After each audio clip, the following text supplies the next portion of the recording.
Sitrus mevalar ko'pchilikda, opet ko'pchilikda.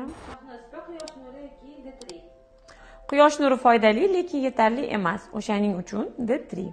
Baliqli taomlar yoki omega 3. Baliqli taomlarni har kun iste'mol qila olmaymiz. O'shaning uchun omega 3. Magniy yoki asab tinchlantiruvchi choylar. Choylar yetarlicha samara bermasligi mumkin, chunki magniy 3 xil jarayonda qatnashadi. O'shaning uchun magniy. Sutli mahsulotlar yoki kalsiy. Sutli mahsulotlarda laktoza bo'lganligi sababli ko'pchiligiga u yoqmaydi, og'ir hazm bo'ladi.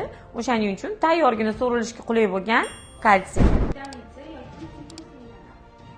Sitrus mevalar allergiya mahsulot hisoblanadi. O'shaning uchun vitamin C. Ilik sho'rvalar yoki kollagen. Ilik sho'rva to'g'risi meni o'zimda 2 kunda me'damga tegadi. O'shaning uchun yuqori sifatli kollagenni men tanlayman. Sizga ham tavsiya etaman.